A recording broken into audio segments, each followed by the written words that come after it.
Janet Yellen's first congressional testimony since Donald Trump became president.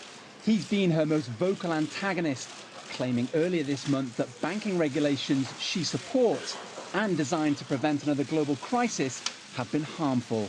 I have so many people, friends of mine, that have nice businesses. They can't borrow money. They just can't get any money because the banks just won't let them borrow because of the rules and regulations.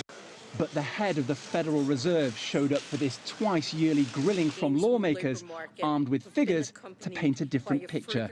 A recent survey by the National Federation of Independent Business, which is smaller businesses, indicated that only 4% of respondents were unable to get all of the loans that they needed, and the fraction of businesses ranking inadequate access to credit as their main problem stood at 2%, which is an extremely low number. There was more, where Trump's travel bans and plans to build a wall on the Mexican border have raised immigration fears. Yellen sees problems restricting it. Immigration has been an important source of labor force growth, so that would be reduced if immigration were to diminish. On the broader economy, the Fed chief thinks conditions continue to favour raising interest rates, reversing years of ultra-low rates aimed at sustaining a fragile recovery.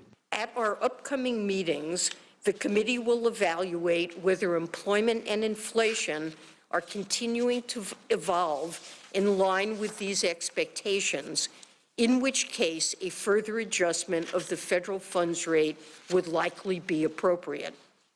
But part of Yellen's job is to keep inflation in check. She hinted Trump's plans to stimulate the economy quickly with huge infrastructure spending and tax cuts may be risky. Of course, it is too early to know what policy changes will be put in place or how their economic effects will unfold. While it is not my intention to opine on specific tax or spending proposals, I would point to the importance of improving the pace of longer-run economic growth and raising American living standards with policies aimed at improving productivity. Her predictions are open to question, and the Fed has been wrong before. But with Yellen's four-year term either ending or being renewed by Trump next year, perhaps the most pressing question after this encounter is how much longer she runs the world's biggest bank. Well, Rochelle, Janet Yellen said in that hearing you were just watching that she intends to see out her term. She was very firm about that. Most governors who've run the Federal Reserve have served for 8 years. Some of them have served for even longer. Donald Trump can't really fire her, but he certainly can, as we heard there, decide not to renew her term. And there are now 3 positions on the Board of Governors of the Fed up for grabs. So you can see that Trump can certainly try and impose his view of the economy by selecting those governors, or certainly influencing the choice of those governors. Certainly could be a game changer. Now, Owen, the U.S. economy isn't motoring, but it is doing okay. And Janet Yellen is raising interest rates. Trump and his Republicans, they want that. So why so much hostility?